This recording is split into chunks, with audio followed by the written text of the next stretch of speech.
আসসালামু আলাইকুম রহমতুল্লাহ। রমজান আসে মানুষকে গুনাহ থেকে বিরত থাকার জন্য, রমজান আসে মানুষকে সংযমী বানানোর জন্য, রোজা আসে মানুষকে আল্লাহর দিকে ধাবিত করার জন্য।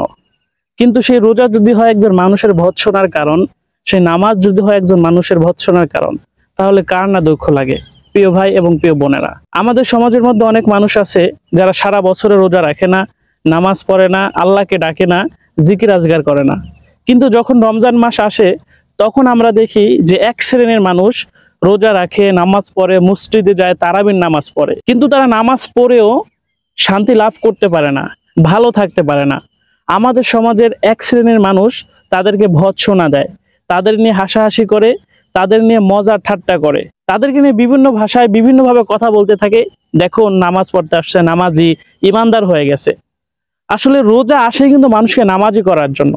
একজন মানুষ সারা বছর নামাজ না পড়লেও যখন রোজার মাস আসে তখন তার ভিতরে আল্লাহর প্রতি একটা মহব্বত জাগে, তার ইসলামের প্রতি, দ্বীনের প্রতি, মৃত্যুর প্রতি একটা ভয় চলে আসে। তখন কিন্তু সে নামাজের দিকে ধাবিত হয়, আল্লাহকে ডাকা শুরু করে। কিন্তু আমাদের সমাজের মানুষ তো আর ভালো না, তারা তাকে নিয়ে হাসি ঠাট্টা করে, তাকে নিয়ে বিভিন্ন ধরনের বিদ্রূপ ভাষায় কথা বলে।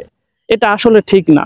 একজন মানুষ যখন নামাজের দিকে ধাবিত হয়, একজন মানুষ যখন নামাজ পড়তে আসে, আল্লাহর দিকে আসে, মসজিদের দিকে আসে, তখন আমাদের উচিত তাকে মসজিদের দিকে আরো বেশি ডাকা, তাকে উৎসাহিত করা, তাকে আল্লাহর দিকে আরো বেশি বেশি করে ডাকা, তাকে উৎসাহিত করে নামাজের দিকে ডাকা, রোজার দিকে ডাকা, যাতে করে আল্লাহর দিকে ফেরাটা সারা জীবনের জন্য হয়।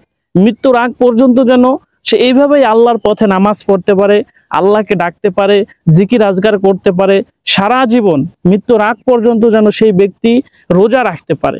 এই কাজটি যেন সে করতে পারে, এই জন্য তাকে উৎসাহিত করা, তাকে আমাদের দলভুক্ত করা, নামাজিদের দলভুক্ত করা, ভালো মানুষের দলভুক্ত করা।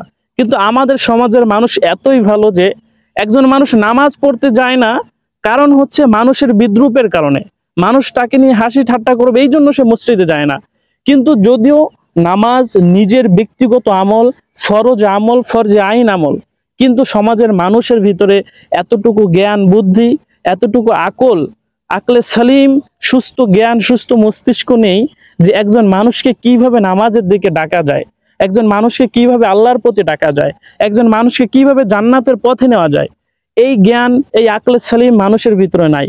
কিন্তু একজন মানুষকে কিভাবে আল্লাহর পথ থেকে, নামাজ থেকে, রোজা থেকে বিরত রাখা যায়, সেই জ্ঞান আমাদের সমাজের মানুষের মধ্যে অহরহ রয়েছে। এজন্য আমি প্রত্যেকটা মুসলমান ভাই এবং বোনদেরকে বলতে চাই, যে মানুষটি সারা বছর রোজা রাখে না, নামাজ পড়ে না, আল্লাহকে ডাকে না, মাথায় টুপি দেয় না, মিসওয়াক করে না, কিন্তু রোজার মাস আসলে যখন সেই মানুষটি নামাজে যায়, সেই মানুষটি মিসওয়াক করে, সেই মানুষটি মাথায় টুপি দেয়, মসজিদে যায়, আল্লাহকে ডাকে, রসুলকে ডাকে, রসুলের উপর দুরূদ পাঠ করে, তখন সেই ব্যক্তিকে নিয়ে হাসি ঠাট্টা না করে আমরা তাকে ইসলামের জন্য ডাকি, নামাজের দিকে ডাকি, ভালো মানুষের আয়ত্তভুক্ত করি, তাহলে দেখবেন সেই মানুষটি মনের ভিতরে একটা প্রশান্তি পাবে। আর যখন সে নামাজ পড়ে মানুষের থেকে মনের মধ্যে একটা প্রশান্তি লাভ করবে, তখনই সে ইসলামের ভিতরে আরো বেশি করে প্রবেশ করতে থাকবে। সে ইসলামের ভিতরে আরো বেশি প্রবেশ করবে, তখন আস্তে আস্তে মানুষটি ইসলামের সমস্ত আইন কানুন, ইসলামের বিধান মেনে চলবে বলে আশা রাখি ইনশাআল্লাহ। অতএব আমি সকল ভাই এবং বোনদেরকে বলতে চাই, আমরা কোনো মানুষকে নিয়ে, কোনো নবনামাজিকে নিয়ে হাসি ঠাট্টা না করে তাদেরকে আর উৎসাহিত করবে ইনশাআল্লাহ। আসসালামু আলাইকুম ওয়া রাহমাতুল্লাহ।